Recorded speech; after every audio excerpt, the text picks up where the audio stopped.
Monday. I am the governor of college football. Yes, sir. The mayor of college football, a.k.a. Downtown Nino Brown.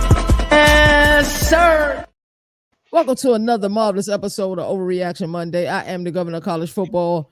And with us is a guy that pulls a lot of strings behind the scenes, the senator of college football. We got Mr. Dennis Noel. Also with us tonight, the man, the myth, the legend, the waviest to ever do it, Moon Vibes. Hey, man. Gentlemen, how y'all doing tonight? Not too bad. I'm excited to chop it up with Moon. We haven't done this in a hot second, so I'm excited. It's been a long time, my friend. A long time. This gonna be one of my favorite episodes because I know it was short notice, but I had to deal with so much adversity just to get to this point. So I'm just ready. I'm just ready to cook, bro. It was like all things trying to stop this from happening, man. So yeah, I'm happy for D now being in the building. Shout out to you. Super shout out to you. And I definitely miss talking ball with y'all. I know it's been a lot of things happening over the last couple of days in the off season, so it's gonna be a good one. I think we've kind of entered peak era of college football. Like, I feel like if I don't watch the news cycles, if I don't go to the cfbnation.com, if I don't go to On3, if I don't go to 247 Sports, if I don't have our insider D now sending me a message about something popping, I feel like I've missed so much and I get overstimulated. I'm like, yo, like I was just at work for 19 hours yesterday. Like I would have checked. I just didn't have time. You know what I'm saying? But I feel like we've just entered that era. So let's start this thing off rapid fire style. We'll start with D now first. Jake Retzlaff will be transferring after breaking BYU's no premarital and of course rule. Also, charges have been dropped against Mr. Retzlaff, and D now brought up a really interesting point in our GC earlier. We don't know if those charges were dropped because the person didn't want to pursue the action anymore. So she did drop. She dropped them. Okay. The charges. Yeah. Okay. So she dropped That's great news, by the way. It is. It's great if news. If you're a fan of just college football, because like even the legal stuff outside of it, like we want this kid to play. I wonder how often this rule is broken at BYU. Like, I really wonder how often this rule is broken. So the last time I can remember was back when Jimmer Fredette played basketball. He had a teammate that was kicked out of school for breaking this rule. And I tried to look up his name. I couldn't find it. But that's the last I remember of it being like as big of a rule sports wise. But like common day folks like us, I don't know. I wouldn't be surprised if it's kind of broken semi-frequently, honestly. Like, could you break the rule if you like bring a girl to your room type vibes? I think if you're married, you're fine. Right? If you're married, you're fine. But I think otherwise, like on campus, girls have their own dorms, boys have their own dorms, and you can't be past a certain time in the day in the opposite sex's dorm rooms. I can only imagine how crazy that campus is, bro. Like I can only imagine, because you would think with the structure, it would be kind of like buttoned up and zipping up. I can only imagine that it's probably wilder than any of our imaginations. Yeah, so it's like I don't remember what the movie is, but like even like I'm picturing probably like something crazy, like the Amish when they're like, just because I live in Amish country, so I kind of know this. Like when they're like 18, they go through like a Romspringer sort of period, I think is what it's called, where they get like a week or however long it is, they can go leave their community, experience life in like the normal day folk like us. And then they kind of have a decision like, am I going to be like excommunicated or go back to my family sort of thing. So that's kind of what I'm picturing. It's like we've been in this sort of thing all our life, but we're in college. It's like, which path am I going to take? That's so tough, man. Yeah. It's a hard path. Very hard path. Like, I can only imagine what it's going to be like with now that they're bringing in like AJ DeBanza, Ryder Lyons coming in, like these high name studs athletically. And I mean, girls are going to, I hate to say it, but girls are probably going to throw themselves at them just because their potential, their future and all that. So, I mean, like, it's going to be tough. Hey, I can hear Nino saying that in my ears right now. Come on. Like honor code. Yeah. And they got one. It's tough. Where does he go?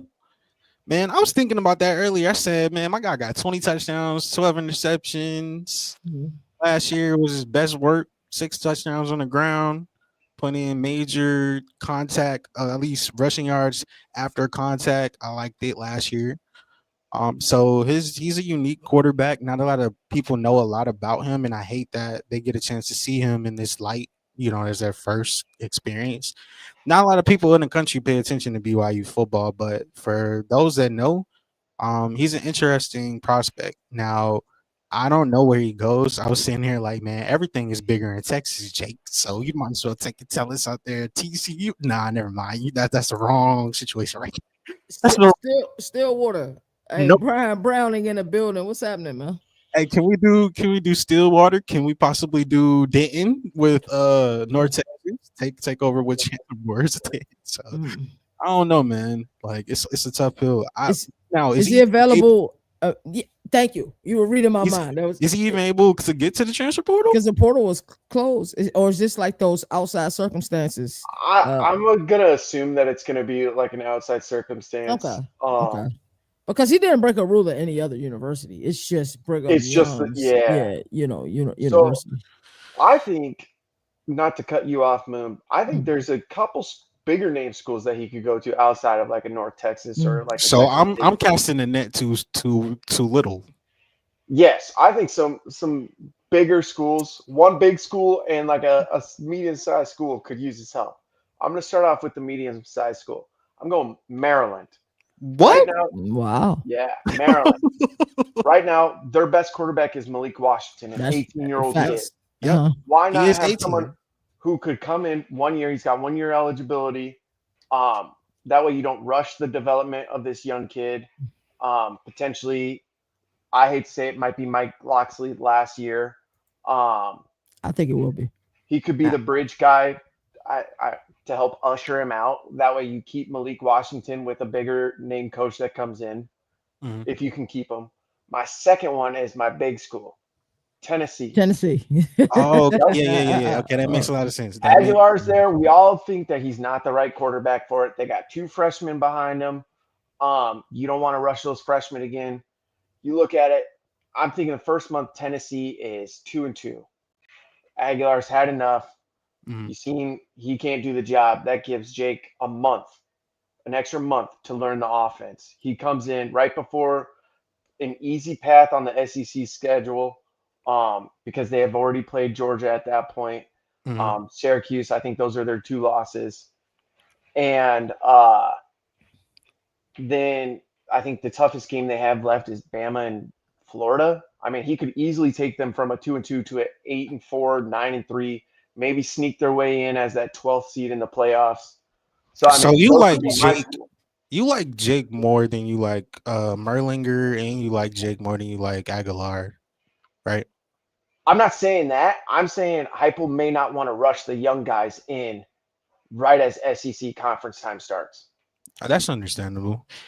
For what Nino said about Heupel can't handle both of the media all year about both of the guys because you're already getting questions with Joey. Now you're going to even get more questions with Jake, not the one from State Farm, because it's not that cleaned up approach in this situation. So that's interesting. I like the Maryland one a lot. You got my wheel spinning with that one because I wasn't expecting that came out of left field because I was thinking like keep it close to chest, cast our net out to lower ranked G5 school and just go ball out, get in the program and get into a system that can be friendly. And then, who knows? Like at this point, you're putting yourself into consideration for more. But you're telling me now, like, if I had to go G5 school, it would be Sam Houston for me. Go play with Longo. Go learn his system. I like that. In the easy Conference USA. Or Texas State with Texas State. DJ. That would be crazy. Be that G5 that would be crazy. He could easily be that G5 school then to sneak into the playoffs. You think my guy Tony can get him, Nino? Come on, bro. That would be a heist if he could. If he could, or New Mexico State, that would be a heist because they just looking for any type of Well, consistency. what about with Dan Mullen at UNLV? I like Orgy, but Mm. what I think. I mean, do they have the money to pay him? I I don't. mean, I'm not sure because I they mean, didn't really even have the at the money. discount, Yeah, even at they the did. discount, do they have the money to pay him? they're gonna have to reach deep into the pockets, man. Damn, Brian. Does anyone realize that the SEC takes Damn. from being UNC that you? I appreciate That's you, Brian, for all the love, Read the bro. room though. that's hilarious, bro. So I like a lot of the options that you guys listed. I think he will have immediate eligibility. It's so late, and like we say the spring is late, like when we have the late window. But you're talking about fall camp is kicking off for most teams in the next 3.5 weeks, man. You got And some time. Well, if it was I like, don't think. you feel I like it think would be it's worse if it 10 days. was like August? Like I think we know like by the middle like of next he's week where he's going. yeah. He's gonna have to make a decision soon, and Okay. it's got to be some guarantees in that decision. Like I'm Yeah. going to be given a chance to start. Like just let me show what I can do, and I'm Yeah. sure he'll be happy to have all of this behind him. But I think it's difficult in this era, and even at a religious institution where we are force fed sex 24/7. You know what I'm saying? So at an institution like that, I don't think people realize how difficult that is. I think it would even be more difficult than at a public university, to be honest with you. Um, we got to do a lot of things behind closed doors. I think that's how we get these accusations. Like, was this truly consensual? And I would admit that most people don't even know what consensual is. You know what I'm saying? Because it could be yes before you get to the bedroom, and then it's no. In the bedroom, that means it's no completely. That cancels out the yes. So that's the scary part. Sticky That's situation, the bro. part. Literally. I'm saying. Well, that's Mm. crazy. All right, let's get into our next rapid fire question. That was kind of an extended rapid fire question. If you could only go to one game of the 2025 regular season, what would it be? Let's start with Mo. One game of the 2025 season, what would it be? I'm gonna go non-SEC, so no SEC games included. Also, no Clemson since you're there. I'm just Yeah, gonna throw that caveat for you. Yeah, I'm not gonna make it You're a easy on frequent myself. visitor. yeah. Um, dang, come back to me. Come back to me. Go D now first, bro. And this is a homer pick. No, this isn't a homer. Oh, it's pick. not a Well, homer it's pick? semi-homer just because where I Okay. live. I'm going week 1, Ohio State, Texas Mm. would be the one game, and it's Spicy. solely because I think that's going to be an amazing game. I think Arch and Julian are the face of the position for foreseeable future college pros. All the weapons they're throwing to. Um, but I'm going like outside of college football too. It's at Mm. the Horseshoe, which is iconic. You're gonna have college game day there. It's opening weekend. It's like almost Christmas for us college football fans. Like I said, you got college game day there. You got Lee Corso with his last pick. Like so, outside of being like an Oh, amazing game, you got all that other stuff I'm around gonna it. be I'm gonna be crying when you Oh, get to this pick. absolutely. Like my I ain't child gonna. is Yeah, gone right there. yeah. But like, so outside the amazing game, all the other extras that's there with it, that would be the one game. If I could only watch one thing or be there, that would be my one thing. Wow, I think that's a fantastic answer. Uh, I'm going to exclude Clemson and LSU. They play that week. That's the game I want to see mostly. But That was my second pick, Nina. uh, but September 20th, Jackson Arnold returns to Norman, and I'm not missing. I don't want to miss that for the world. I really don't, because I think we're gonna get some Baker Mayfield vibes. I think he's gonna plant that Auburn flag right in the middle, on the 50-yard line. And oh yeah, y'all thought I was trash, right? Y'all wouldn't go got Buddy from Pullman, right? Who played against Mount West competition last year. Oh, he's better than me. You did give him a better coordinator because we all know Seth Latrell. It was abysmal. So I don't know. Like I don't have any rooting interest, but I just know that Jackson Arnold's going to come there. Hugh Freeze is going to be like, what is your best 10 plays? That's what we open in the game with. And they're going to take shots. I'm telling you, that game, September 20th, I don't want to miss it for the world. Also, another one, Catholics versus Convicts 2 is another good one. Just because of the historical perspective of the U versus Notre Dame will be up there for me as well.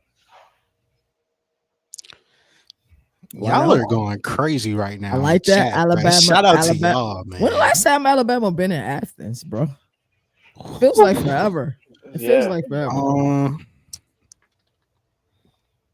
The last time Alabama was in Athens. Go ahead and walk in Waco, man. Go ahead and walk in Waco. I got my pick, but it's not even FBS, bro. I had to think about it. If I could go to one game, I know what game it is. I'm going to Lincoln Financial Field in Philadelphia, Pennsylvania, home of the NFL's Philadelphia Eagles, on October the 30th, 2025, to see Michael Vick take on Deshaun Jackson in a matchup that's going to be like, it's going to be rare, man, especially with two HBCU programs now in different lights. Norfolk State. Philadelphia legends. Yes, back at home. They offered to do the game here. So, shout out to the HBCU getting all the love. That's the only time I will ever go to that stadium. I'm not going to that stadium any other time. Like the Bills could play, I'm going in a Philly jersey, bro. And I'm from Lever Street, bro. Like, but I'm going to the Philly jersey. Every time Buffalo do something good, I'm yelling, damn. Like, you know what I'm saying? I'm not messing with that stadium. Unless for this game, I will go. Norfolk State got an edge in the series over the last two meetings and everything. They won last year against Delaware State, even though like they've been playing since 1953. So this is a lot of years, bro, in this rivalry. And I think it's just gonna be a showcase for HBCU talent and the greater visibility. This is one of the great visibility games in all of HBCU in 2025. So I will pick that one. Yup. I like it. I would go that one. The Palmetto Bowl could be for the Heisman. It could be for playoff positioning. That game could really be spectacular. All right. Can I ask like off-topic question? Yeah, let's do it. At what point does the FBS bring up the HBCUs? Let them have their own sort of conference there, like along with the Ivy League. Like, because my one thing, and maybe you guys can educate me a little bit more. I hate that the HBCU, yes, they have their own bowl game and all that, but they don't participate in the playoffs. Same with the Ivy League. They don't participate in the playoffs. I hate that aspect, like, because you have good schools on both conferences that could make a run deep in their playoffs. But at the same time, they're not on television unless you live in that area. Right. I think if they were able to bring them up, even start them off as like a G5 school, which I mean, most likely they would be. Why not just bring them up and like let them have the chance? Like, how nice would it be if we had like a Howard, let's say, playing in? I'm gonna just throw out some random bowl like the Bahamas Bowl, for instance, against like a Yale every single year or something like that. You know what I mean? That would be fire as far as marketing. I think the problem with it is poorly run programs. Like we've seen some of the issues Deion Sanders brought to light when he was at Jackson State, and that hey, we're selling out these games, but why are we only making X amount of money? We've seen the same thing at was it Bethune-Cookman that the Avery was at. We saw what happened there. So a lot of times it's just poorly ran organizations or poorly ran programs. We went to an HBCU game last year, and while we enjoyed ourselves, it was kind of like the Wild Wild West. They didn't take the credentialing process serious. We didn't even need credentials to walk in there. People were in there with their dogs. You won't see that in any other game unless you're in Athens and it's the Bulldog mascot. I just think a lot of it is just poorly run programs. It's not the teams. The teams are going to put on, the bands are going to put on. You're going to get the amazing environment, but it's a lot of shiesty work that happens, and the infrastructure is bad in a lot of these HBCU schools. I agree partially with that. Like at the bottom tiers of it, because it's level saw that shit. At the bottom tiers of it, the Elizabeth City States of the world and everything, you're gonna get total chaos. They trying to clean that up. Then you have and then you have the opposite end of it, of like a Fayetteville State that's been successful over the last 5-6 years in making huge strides with their head coach. You see the wave that we got right now with HBCUs just going to whatever resources that they can And right now, it seems like they striking gold with these head coaches, whether it's a former player, a coach with NFL roots that already is loaded. They're going heavy on that and saying, okay, maybe you can switch it. Like for the Ed Reed example, I'm not gonna look at a bad apple and just say all of that's gonna ruin the bunch because Howard University is doing amazing things. FAMU, amazing things. What they doing at Jackson State and how he's running the program with TC Taylor, like is really incredible. But I do think that you need resources in order to get the job done. And like that's why I don't see the move for HBCUs getting into the FBS, even when it comes to a bowl game. I feel like ESPN events said, man, we'll just give you a bowl game by yourself. But as far as what can make it change though, Governor, I feel like if they just come in and just be competitive, bro, pull off an upset. Arkansas Pine Bluff, you gotta go to Arkansas. Pull off the upset. You getting paid $700K, I think. Mhm. Like, pull And off the upset, bro. they got ran over last year too. You So can't be losing to 70 I by think there's 7. a lot of upside. The experiences you get at HBCUs are unlimited, but it's my job to be transparent. And the fact of the matter is, it's not even a lot of the athletic departments, even though some of the athletic departments, but some of the things you see that go on at HBCUs, brother, is is bad. It's why you lose a guy like Eddie George. Like, why couldn't we keep him there? And it's the resources. I think Moon mentioned something very pivotal. The resources aren't plentiful unless you're at like a Howard where you got the backing of a lot of celebrities.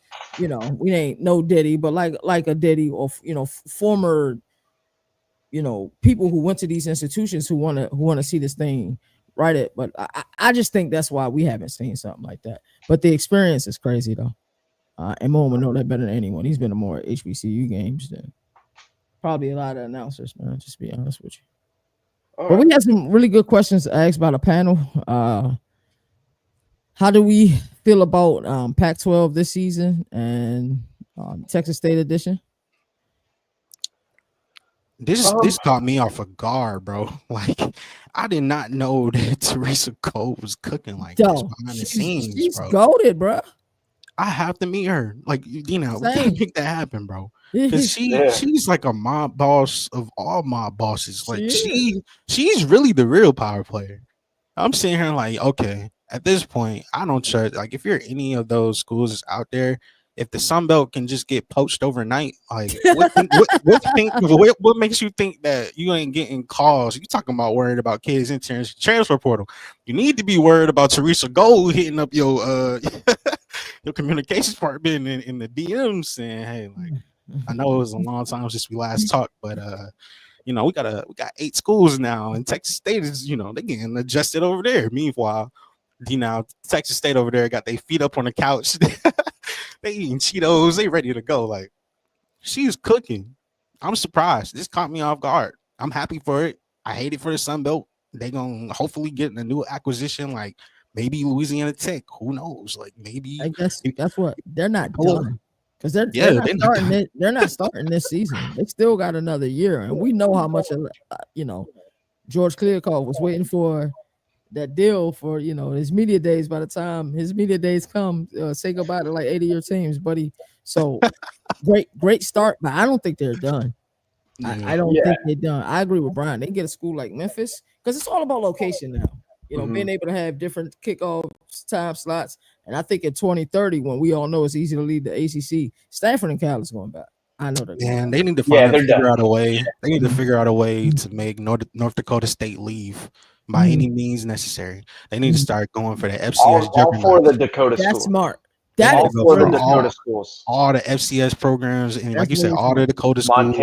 Montana State. They all need to go join that. 16 strong. That would be major. That would be major. And I only say that western of Mississippi join Pac-12. If you're gonna bring in for the football side of it, I'm sure that those programs that we just mentioned in the FCS already have other good auxiliary programs. But for football powerhouses, like, that's what you need. And you talk about what it would do for the HBCU or FCS conversation. Maybe it'll help level out the playing field even more. You take some powerhouses out, bring them up to the Pac-12. North Dakota State's in the building now. Now maybe other schools have a chance for the crown now that the playoffs are expanding, and I think it's one team per conference that makes it. Yeah. But I mean, back to the whole Texas, it's huge for the conference because it gets them the biggest football state, There you gets them go. a foot in the biggest football state or one of in the country. Without Texas State, recruiting in Texas was going to be extremely hard. Um, but now you got Texas State be like, The Central hey, Time slot too.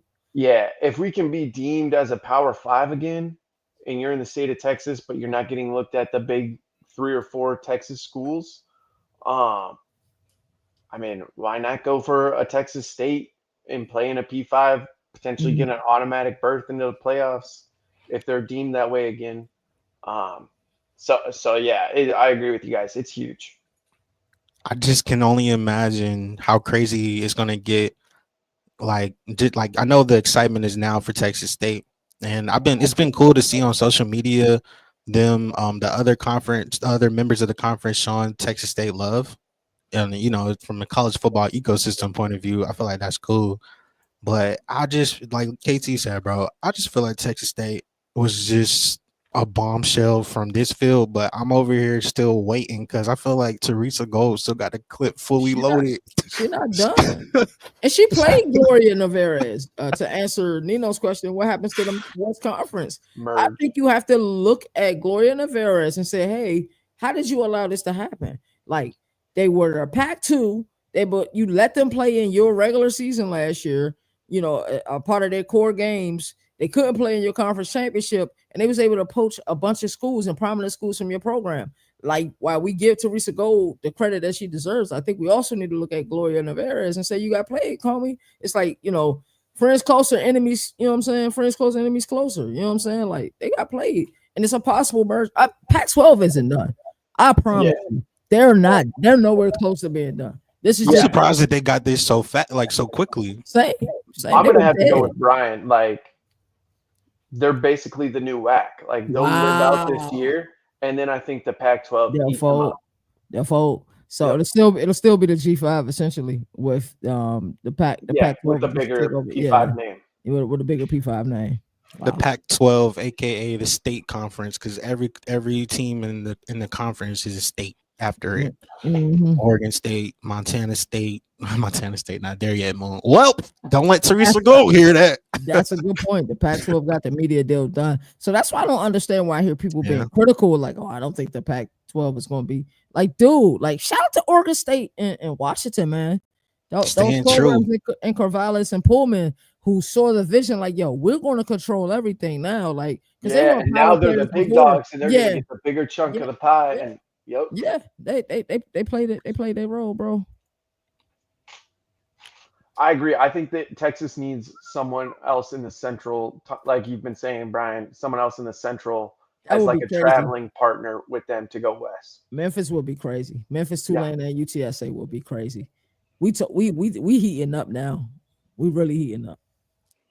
Shout out to Teresa Gold, bro. That's Yeah. that. My boss, my boss. She's a real Uh, MVP. yeah, she really Yeah. is. Who's the most unappreciated coach in all of college football? Let's start with D now. This is my homer pick. I'm going Kirk Ferentz. You see, he didn't Mm. make that top 20 list. Yes. And I that's knew you fully saw it, what and fed I this. knew That you is saw it. that is what fed this. Dude's Yes. been at the same school for 27 years. You realize in 27 years he's only had 4 losing seasons, That's crazy. not including COVID, where they went Mm. 6-6. Mm. With an average recruiting class of 45 to 50. That's the bottom of the top third. That's development. Yet he's pumping out NFL caliber players every single year. Like he takes walk-on linebackers like Dallas Clark, turns them into a potential Hall of Fame NFL tight end, who was one of the greatest tight ends of his time. Like it just goes to development. And like I'll be the first to admit, I was one of the guys that said, "Hey, one of these bad losing seasons, I was stupid for giving him a 4-year extension." I'll be the first to admit that. But time and time again, he proves you wrong, especially over these last 5 years. He's evolved. He's was not one to go after people who wanted to transfer. Now he's going heavily into the transfer portal. He's not one that was a fan of the NIL. Now he's going heavily into the NIL. I mean, we gave Mark Gronowski over $2 million to come play quarterback for us. He's going after these underrated coaches to join his staff, like the guy who we got from Wake Forest to help bring in that quarterback there too. So yeah, he would obviously be one of my picks for the most underrated. If I didn't go a homer, I would go Kyle Whittingham from Utah. Love it. Love it. Same boat as Same. Kirk Yep. Ferentz, I feel like. Yeah, that's consistency right there. I love both of those picks. Moon, talk to me. Well, if you're talking about underappreciated, I feel like somebody that's underappreciated is somebody that just people don't look at him in the right lens. And I say underappreciated is probably Dabo. Mm. Because I feel like Okay. people have wrapped Dabo into a box of can't get right. Like you didn't want to adjust to the transfer portal, Dabo. That's why you're struggling. Or they look at Clemson as I understand Clemson as a program that you might not be like, oh, the Clemson as a program is underappreciated. Make no mistake, no, they are right there where they need to be valued. But for him as a coach, I feel like time and time again, I've seen him bounce back from adversity. I've seen him do things his way.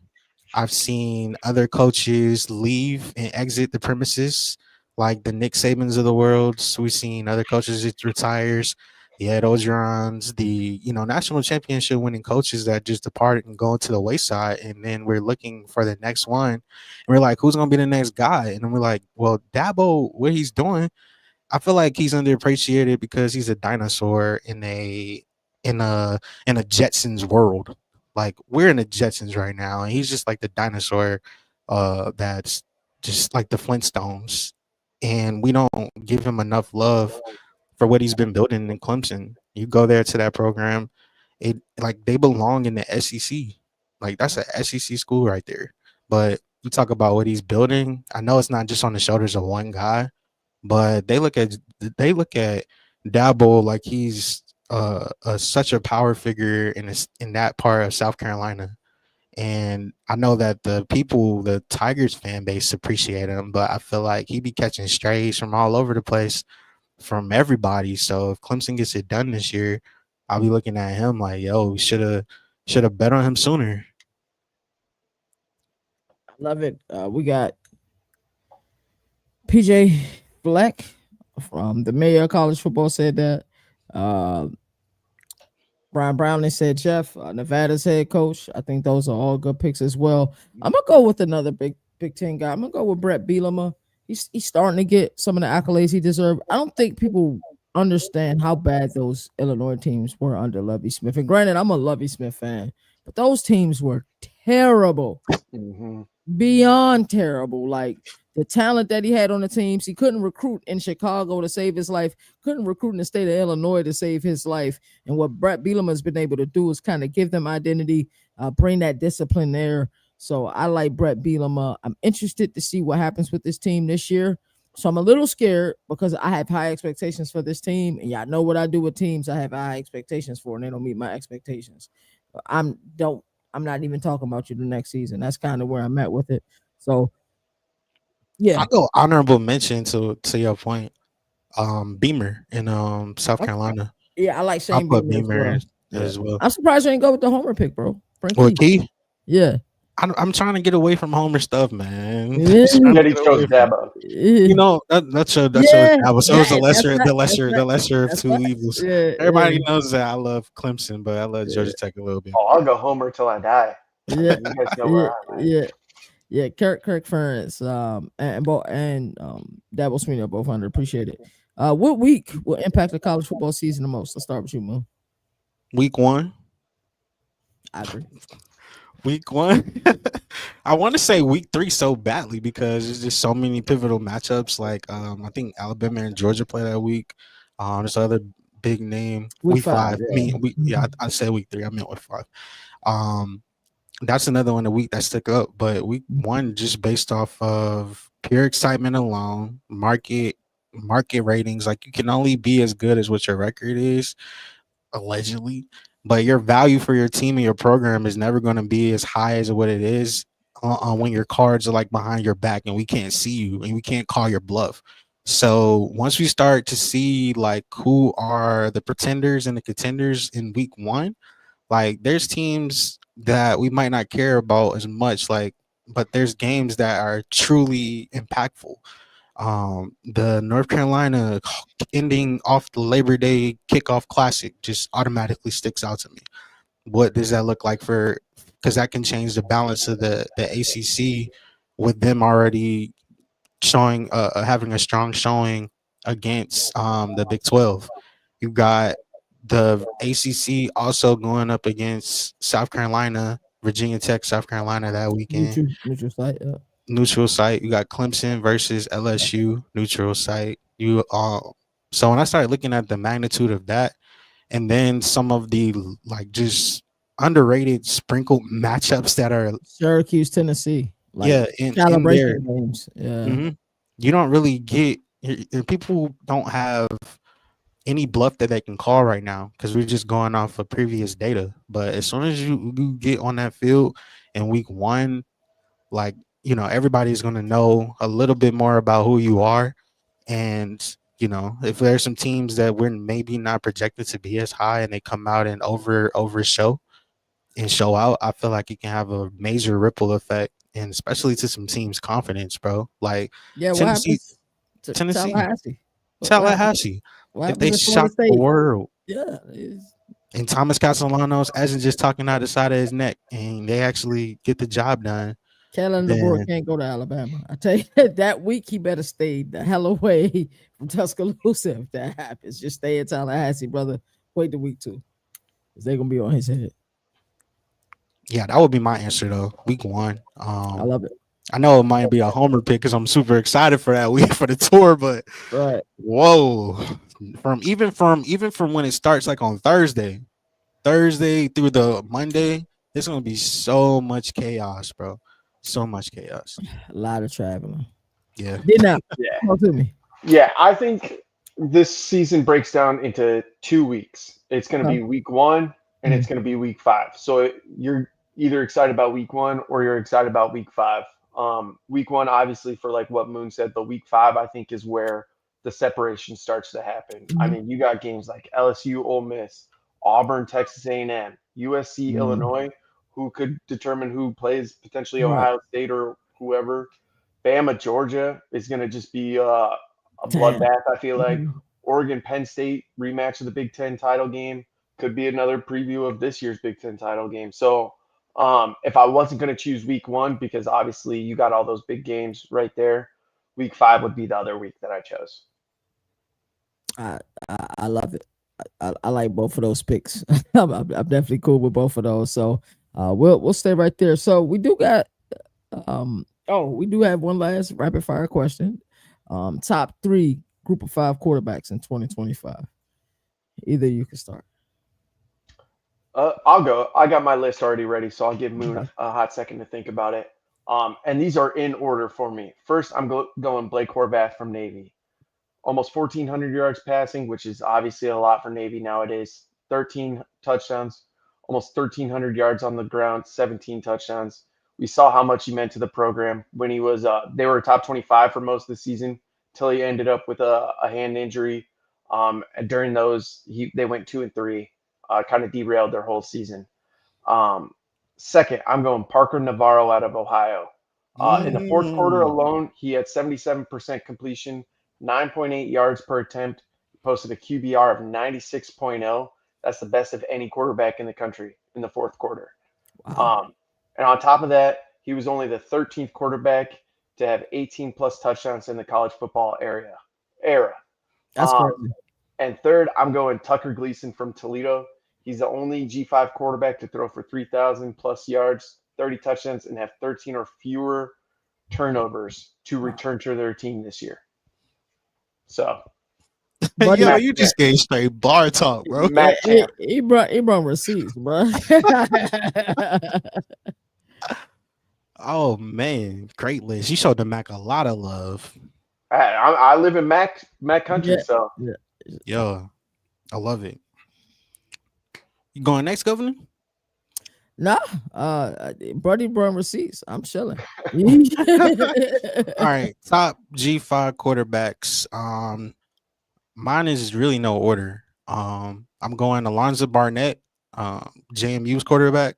I think the injury that he had to deal with at the last stretch of 2024 was just detrimental, bro. It really hurt them. They were able to finish modestly. JMU was not what we want JMU to be, but I think JMU is projected to be the cream of the crop of the Sun Belt this year, and I think it rests on the system that Alonzo Barnett III is playing in. He's going to be like extremely important to this season for JMU, and it's dual threat ability. The offense is very high tempo. They like to play in space. They also have a running back room that's loaded, so I think it's going to take a lot of pressure off of him. And we saw him in Spurs last year go nuclear already against P4 competition. So I'm looking at him as cream of the crop. The other one, Blake Horvath, to what my guy said, I already had Blake Horvath as like my number 7 quarterback You're on top. Yeah, in he's You're on top my top. 20 for top me. in Yeah, my you're on top. top for D now. So I had him like extremely high. Bowl season only just boosted that even more and what he did to Oklahoma. And I'm sitting here thinking to myself, like, this kid is so underappreciated since that's the theme of the show. He's underappreciated because most people just think Navy and automatically think option, but don't think that like he could still dice you with his yards per pass. Like his yards per pass is like well over 8 plus. Yeah, Like the he's new pushing it. coordinators changed the offense, so it's not solely triple option. They got that wrinkle in the pass game now, which I'm excited Exactly. about. And he's gonna add so much dimension and depth to their team this year. And he is their signal caller, he is their leader, but more importantly, he is a freaking dog, bro. Like he dog walked Oklahoma by Sorry, Boomer. himself. And I'm sorry, Boom, but like even during the season, like you said, like that kid's a dude. Blake Horvath is a dude for sure. And I want to give the Mac so much love, bro, but I'm not gonna do it. Give me Maddox Madsen, Boise Mm. State quarterback. Not just because my boy Brian in the show. Like I love where we are as far as quarterback play in the MAC. Like I'm excited about Micah Elahado in Hawaii. I'm excited about where Air Force's quarterback room is looking like.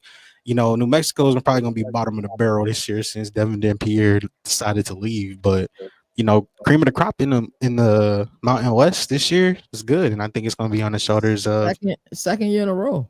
Maddox Madsen, bro. New Mexico has lost a stud quarterback. It was Diego Pavia. Then they You know, lost then Devin. they lost that Devin Dampier. I'm gonna mention an audible mention, and only because I believe in the head coach. Tim Albin did leave Ohio. When the last time we seen Ohio struggle at quarterback? It's been a while. Other than injury, when's the last time we seen him? So I believe he's got a kid, and Connor Horrell, who was at UNC. Things didn't quite work out. I am in on Charlotte 49ers. Shout out to D Now because D Now made me aware of the fact that effing Americans media days was in Charlotte. We're going to be down there, so we're going to double dip. Thursday is going to be we're just going to be running back and forth to both of them, and then Friday will be solely at the American. So before we get into the next segment, I want to shout both of you gentlemen out, bro. Y'all do a lot of things that aren't seen. Like a lot of times we can quantize Nino's work because we see everything that happens with the Twitter, we see everything that happened with YouTube and the shorts, but a lot of y'all do a lot of ugly work, like Draymond Green, Dennis Rodman work. Y'all get us in buildings. Sometimes we probably shouldn't be in. Y'all make things happen. So I want to really shout y'all out because the growth that this company has had, it ain't happening without neither one of y'all. And I wanna make that crystal clear. All right. So speaking of getting in places we probably shouldn't be, Big 12 Indian days are 8 days away, and the Big 12 have announced its attendees. What players are you excited to hear from? I don't know which one of you guys want to go, but it's over 100 players that's going to be at this event. We will have boots on ground. I can't wait. We're going to Charlotte. Charlotte is the hub for everything we do. I can't wait. We're going to fly out from Charlotte. head to Frisco, and then it'd be eyes wide open for the first 2 hours of the event, just trying to figure out how the hell this shit works. Then after that, it's gonna be crazy. So, which one of y'all want to go? You want me to name some of the You want to events? go bar for bar, D now, bro? It's been a long time since we got on the saddle. Hey, Come on. I'll start. Just a second. I want to give a shout out to Northside. Go Cubbies. Appreciate you joining the stream. Yeah, I'm ready. I'll start. I'll start a little tame for you. I'm excited to see Sam Levitt, Jordan Tyson, obviously returning champs, returning a lot of talent back. What could have been had Sam had Jordan in the playoffs, I think it could have been a completely different outcome. I'm not saying they'd win, but I think it might have been. Nah, Texas got lucky because they very well could have had Jordan played. Yeah. As much of a fan as I am of Taffy, however you say his name, and the safety, Tyson may have burned him. So I'm excited to see those two. Bar. Love it. Hey, they bring in like what, 6 people? They said we bringing the whole Yeah, squad. Them Arizona, and it's another team that are bringing 6 people. That's nasty. Baylor's also bringing 6. I'm walking in Waco, D now. You already know. I'm excited to see Noah Fifita. Me too. But if I had to go major pick, probably TCU and Josh Hoover, bro. Oh yeah, TCU Josh Hoover. That man's been putting up some numbers, and how many questions you think he's gonna get? A lot. I don't know how many he's gonna answer, but I feel like he's gonna have a lot of spotlight. Like he should. He's very well deserving of it. And another arm. Why aren't they bringing him? Oh no, Dylan. Yeah. I don't know. That to me is mind. Yeah, that's surprising. Baylor isn't bringing Bryson Washington. I was surprised by that too. I guess they wanted to show more love to their defense. Kansas State did, because they brought 3 defensive players in Cody, Dez, and VJ. And then Sunshine. Sunshine, and the offensive lineman Taylor. So, I guess they're giving us you said a lot. I think it was in the Governor of College Football episode about you'll be able to tell a lot about who teams bring. Of course, TCU is going to bring Josh Hoover, for example, but when you marry that with us getting a chance to see a charged up Sonny Dykes, I want to know what type of energy TCU is stepping with this year. They got 2 linebackers with Devin Deal and who else? Namdi Obazar. So I guess they're trusting their defense, and obviously, my guy Sunshine gonna get some love. D now.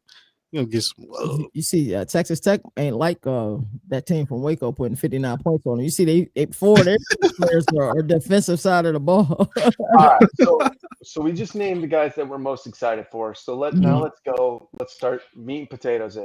Middle of the road guys that you kind of are. They could go either way. I'll start. I'm going to Iowa State, and as big as I am on Rocco Becht, I have questions about the running back room. You got 3 guys. Can they stay healthy? But my biggest question is they didn't bring no offensive skills guys. And I'm a big reader of who they bring. Right. Outside of Rocco, who they got. Obviously, you don't bring any other offensive guys except for a lineman.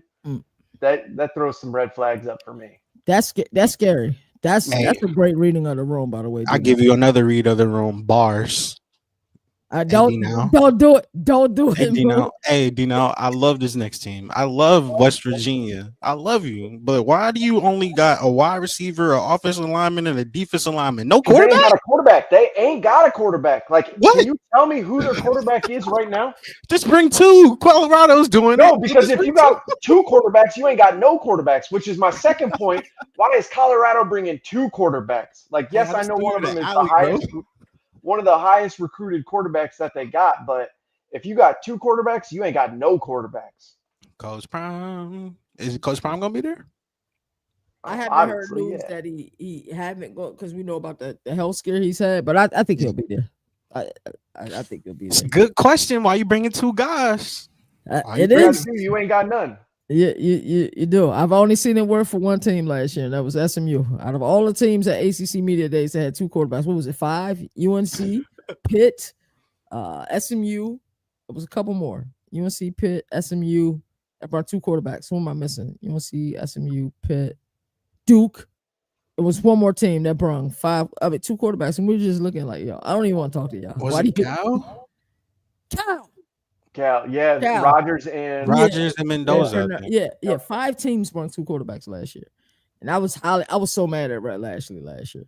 But Oh, made he was the job in catching the end. all types of smoke, and that's He why did. this year I think us as the media we gotta like. I'm just gonna ask the elephant in the room question because You we gonna all be know it, bro. Like y'all you take gonna be this like, so. buddy.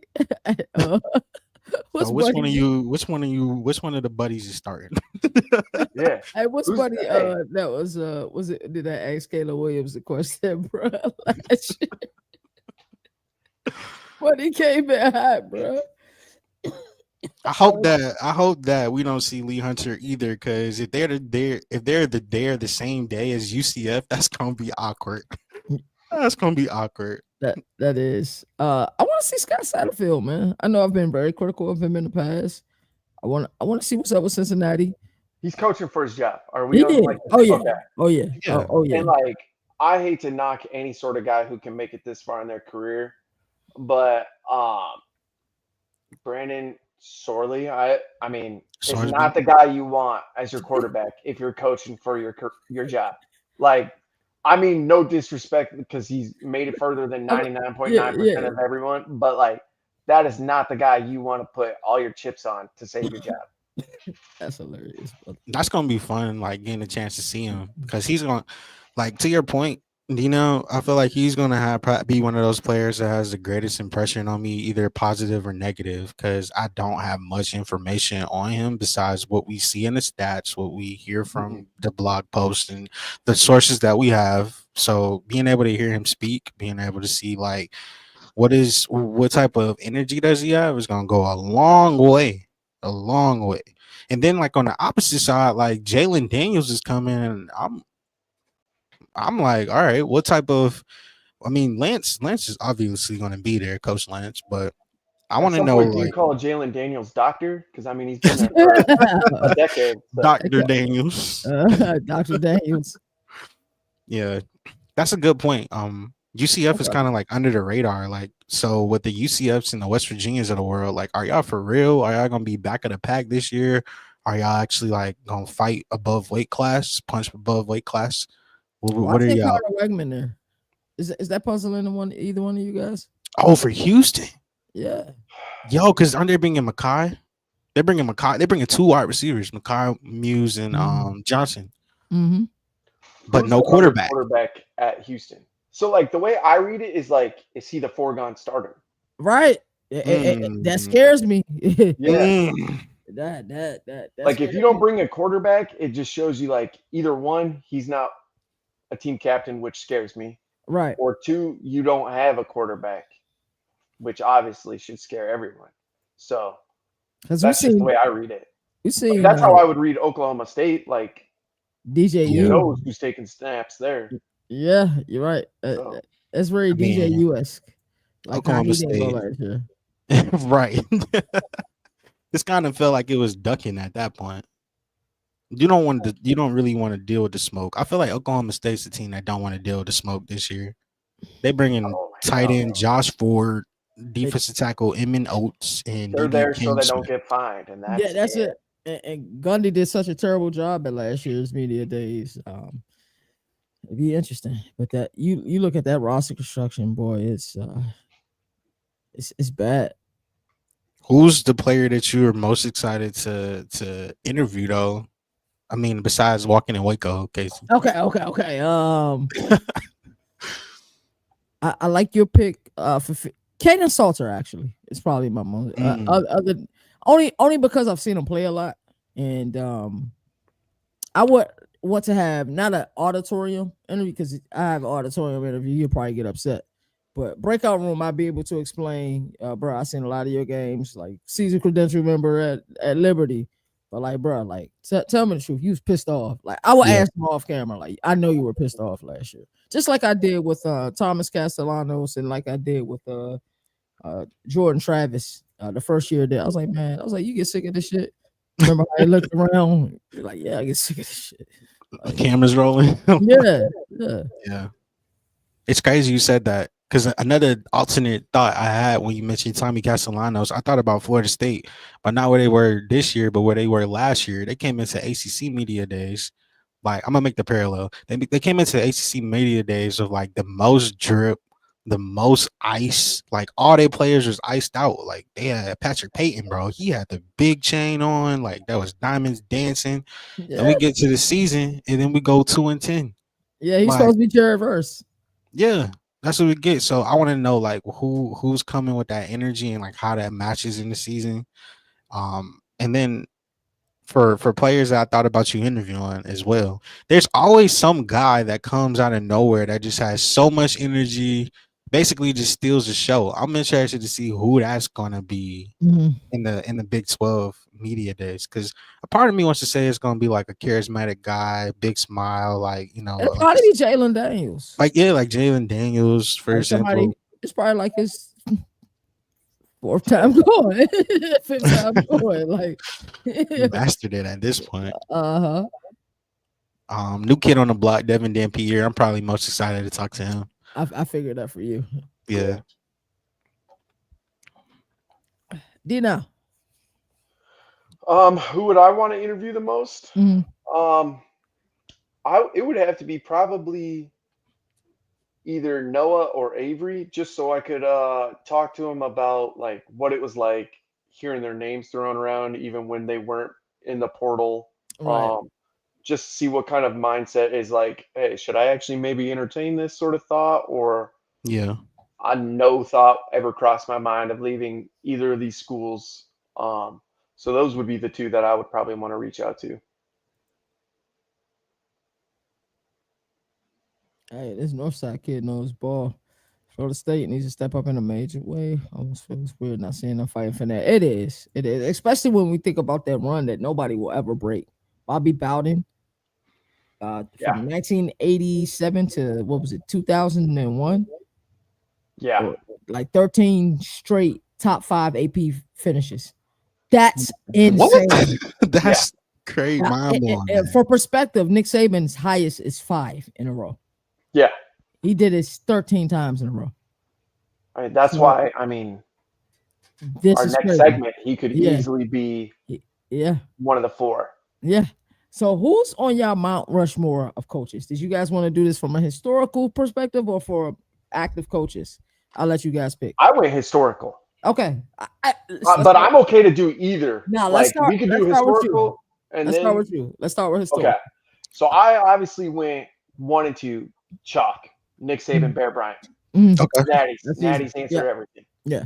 But these next two is where I could throw like 10 names out there. Yeah. And I don't think either of you would have. I could throw Joe Pa, didn't throw him out there. I could throw Eddie Robinson, Bobby, Mhm. freaking Pop Warner, even if I wanted to go down. My number 3, though, I went Tom Osborne from Wow. Nebraska. I Wow. mean, you think of one of the best dynasties ever. It's Nebraska football. And it wasn't fancy, like run in between the guard and center sort of football. It was the option. And they Yes. did it with just athletes. So much Like, consistency, bro. yes, 100%. Tommy Like, they Frazier, had the, Eric yes, Crouch. Eric Crouch, my guy. Yeah. That's what I grew up on. Like, Nebraska, Colorado was the game to watch every single year, especially living in Iowa. It was on every single TV. But so I went Tom Osborne, one of the greatest runs as a college football coach ever. My 4th is where I went Homer again. I told you, KT, I was going Homer. I went Hayden Fry.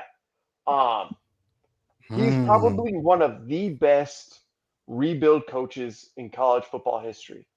He started his career SMU 1963, won the conference championship, was named athletic director um, that following season. Not a lot of people named athletic director second year. Recruited the first black athlete in the Southwest Conference. Mhm. Um, Won their first conference title in 1966 after a 20-year stretch. Was fired for not wanting to pay the players, which got SMU the death penalty. Went to North Texas, a school that almost cut football completely. Wow. Saved Yes. that program. led them to a conference championship. He then went to Iowa, where he turned around a horrendous program at the time. Multiple bowl games, multiple Big Ten championships, um, put together arguably the greatest uh, coaching staff ever. You had Hall of Fame coach Barry Alvarez, Brett Bielema, Bob Yes. Diaco, Kirk Ferentz, Jim Yes. Levitt, Chuck Long, Dan Yes. McCartney, Jerry Moore, Jay Norville, Bo Pelini, all three Stoop boys, and Hall of Fame coach Bill Snyder all worked for Hayden Fry at one point. And cherry on top, for you old timers that may be watching, the TV series Coach was based off of Hayden Fry. Come on, bro. Let's go. Let's go. So that's my four. Pop I off. I never knew that. Pop off. He burned receipts, bro. I told you I went Homer, so I went in my bag this week. Come on. Yo, I did not know that. I used to watch that with my And for grandmother. Northside, Tim Polesic, Iowa coach. So Wow. Receipts, man. Yep. Dang. All right, Sorry, that's Moon. incredible. That's incredible.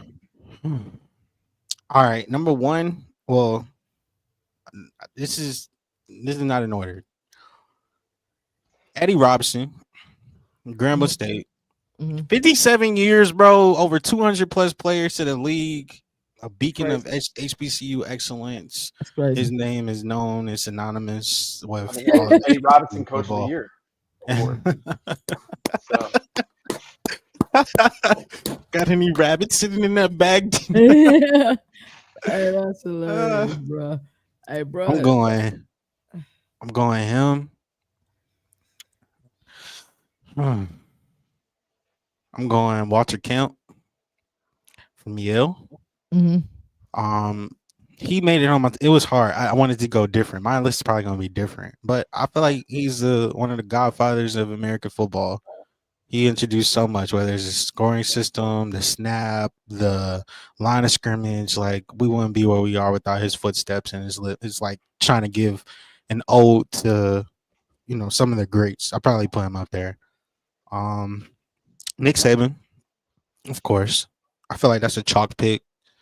But the numbers speak for himself. 7 national championships, most in the modern era. Yep. He revolutionized the recruiting trail, what it meant to, because like I just like growing up, I'm in high school plus when he's in his bag for real. So it's like it really felt like a dynasty. Like it felt like a dynasty, the relentless preparation, the defensive wizardry that he would pull off sometimes. And I felt like he adapted to the offenses of this modern time over time. So I'll put Saban on there. It's tough because you could put Bear with 323 wins. He's iconic, obviously. It's crazy, D-Now, bro. I was thinking highly about Urban Meyer, bro. I was going to ask that. No, I was waiting for your four. It would be like, at what point does Urban sneak on there? I was thinking heavily, bro. He's from Florida, his Ohio State times. Every level. Utah. Every level. Utah. But he was at Bowling Green too, wasn't he? That's what she says there, didn't he? With Omar Jacobs as the quarterback? Dog, ball. Ball. I used to use him on NCAA. Oh, he was cheap. He was a cheap coach. But you know how crazy that is coming full circle? Yeah. He was at Bowling Green and then made one phone call and got Eddie George the job. Yeah. Yeah. Like full circle.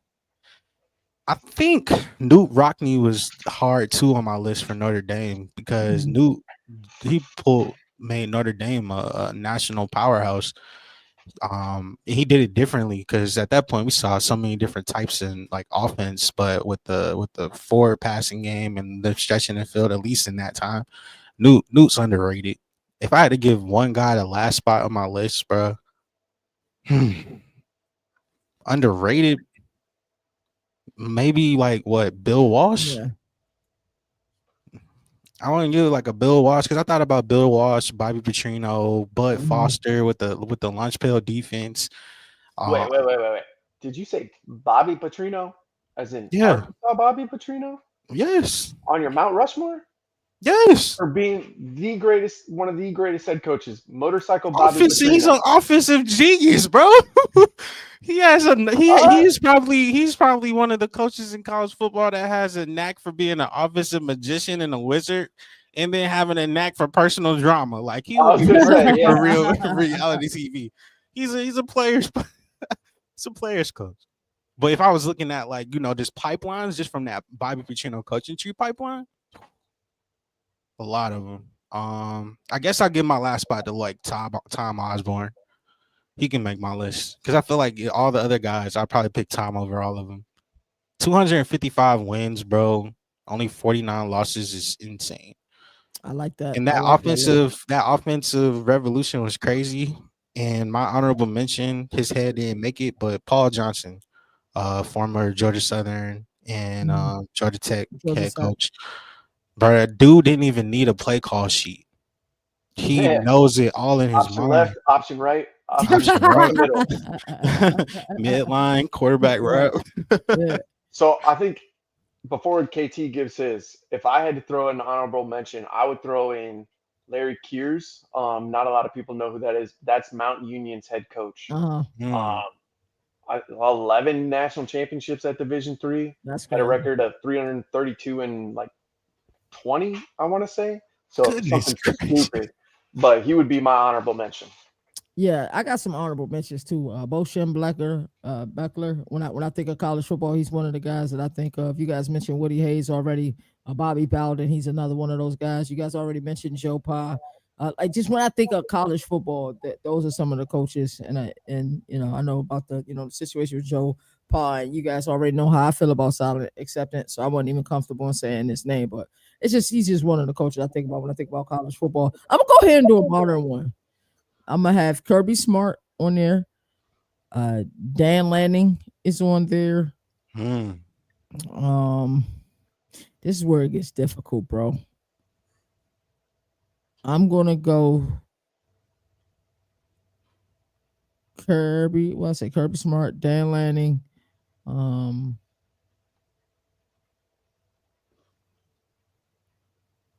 Steve Sarkisian is on my Mount Rushmore just from his ability to call plays, and Dabo Swinney. Those would be my four coaches on my current active coaches. Mount Rushmore. Yeah. I really don't Who got be on so your many current? problems with it. Who would be on you guys' current Mount Rushmore active coaches? Active, I think probably Kirby, Dabo Mm-hmm. for sure. Mm-hmm. Um, man, I mean, after that, it's kind of like, It's difficult because there's a lot of guys that I like that probably wouldn't be in my Mount Rushmore, but I'm fans of their ability to coach. Like I'm probably opposite. Like I love Jeff Brom. Everybody knows that. Lincoln Riley, who's not well liked. I'm a huge fan of Lincoln Riley. Mhm. Um, but yeah, I think I'll stick with the four that I named. I think I would have to throw on Lincoln solely Mhm. because of all the Heisman winners he's Yeah, coached. yeah. Um, He's another guy that don't need to play call sheet. yeah, and then man, that fourth one, it could be anybody. I don't know if I could name someone that could be on there just yet. I would say if I That's had to fair. give where we are right now, um, Killer Kirk in Iowa, Mm-hmm. just from just a factory perspective alone, just what he does with linemen, tight ends, just really defensive How players. Like many this is greats just he's crazy. coached, bro? Like to coach What's that that? long? Oh yeah, 27 years. Yeah, that's crazy. I was 8 when he started. Damn. Yeah, Is Bill Snyder still coaching? no. Mm-mm. Okay, I think I would He throw does have a Chris Kleiman stadium. up there solely Yeah, because of all the Chris national Kleiman. Kleiman, champions Yeah. he's won. Mm-hmm. Yeah, Dabo's on it's the hard list. thinking about the current guys. Mm-hmm. Dabo's on the list for me. Kirby's on the list for me. I got Kirk for some older wisdom. Mm-hmm. Um, Who's your and four? if I need a young guy to rock out with me, Dang it, bro. That's I so. will want to do this again with coordinators because I will be interested to hear what coordinators you guys will have. Because that will get real interesting. Dang, man. Ryan Day, come on down. You just got the job done. I guess you can make it off. Come on down, Ryan I didn't Day. even think of him honestly. Nah, It I might be 0-4 he against beat yeah Michigan. I he beat Michigan. know I'm gonna get roasted for that part alone, but man, No, I mean he won the national I mean, championship. yeah, he's got a ring. But yeah. if they lose this year, will it be 5 straight? Yeah, That's half a decade, cuz. that might Nah, Hey, be too back to much. back. nah, cuz. Hey man, this is a fun episode, man. I feel like I love the episodes where it's not just chalk and we just talk shop and we go away from the script. People were interactive, man. Shout out to Northside. Thank you. Welcome to our community. We truly appreciate you, Brian. Brian, you know you one of the panelists at this point. Had he coached longer, I would have thrown Chris Peterson on the list of one of Yeah, the greatest Bars. coaches. yeah. But Bars. he was cooking up in Washington, and I think he retired too soon. I think so too. And what he did at Boise State was Oh yeah, phenomenal. I mean, yeah, Mhm. Speaks for herself. Danielson's yeah, on a good path too, bro. You're on a good yeah. path. This is fun, man. Moon, Dino, anything you guys would like to say before we get out of here?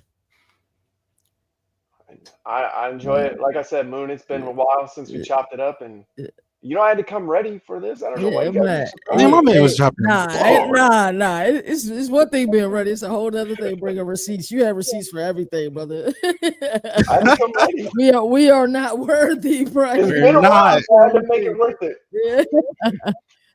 Oh man. I guess my Maybe last thing I maybe was one day I can phone in on the episode. I'll be totally cool with hey, we'll turn this on the Paul Feinbaum show real quick. that. Brian come in and give us the Boise State report. Hey, he better Brian, than Jim from Tuscaloosa.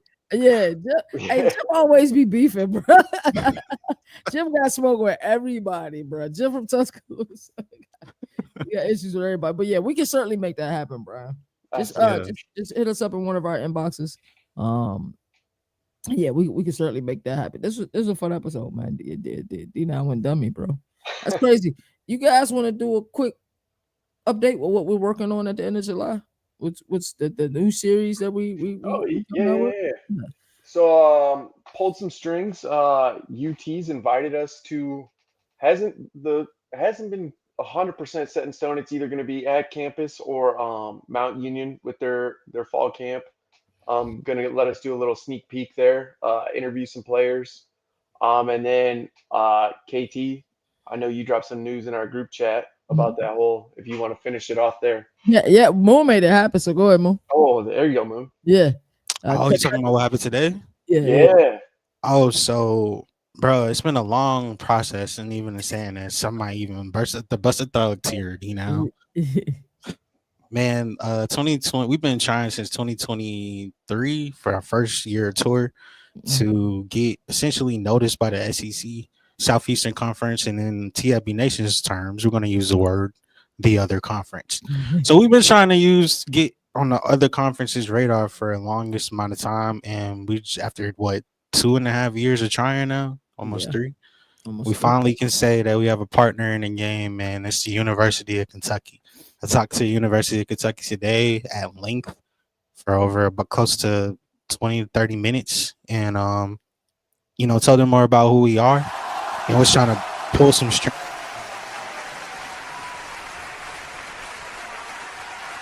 The college football world, and we can't do that without the SEC, aka the other conference. So Kentucky was like how we were just talking about coaches and everything. There's a coach a long time ago, Doug Daughtry. He integrated college football in the 1960s, and he started recruiting black athletes from the South. It's like another bar and away from that way. When we talk about full circle for us, we're fully independent. You don't have no backing like a CBS, Yahoo Sports, On Three Rivals, however you want to put it. We giving cash money, ball talk. We've been doing it for some time now, and getting the job done in a underappreciated way. And we're not tooting our own horn. Our praise be to Most High. But Kentucky finally said yes, bro. Kentucky is an ally in our corner, And CFB Nation, give a clap up to Kentucky, bro. Because this crazy news, and then it all came full circle. Because by my guy D now, we're going to be at the University of Toledo doing a docuseries with them. And D now, guess who plays at Kroger Field on August the 30th? Toledo. University of Toledo. So that would be a great way to end the docu-series, man. Absolutely. Interview DJ McKinney, Colorado, quarterback. You're a big fan of him. Hey, we're gonna make that happen for you, Northside. I shout out to everybody who makes this show lit, the chat lit. Shout out to Moon, shout out to D now, shout out to Nino who was in here active in the chat. I know he had a lot going on today. D now went down me today. Moon, I mean, I think Moon had like a 10-minute heads up that you're gonna be on the show tonight, bro. So shout out to you for being able to handle business. Second. As I always like to say, there are no more victories in a sport that's surviving and fast. That's why college football has the greatest regular season. Until next time, man, we'll see you guys, man. And maybe next Monday we'll do something live from the hotel. But I don't know how we're gonna make it happen. We always make it happen. We'll find a way, man. You all take care.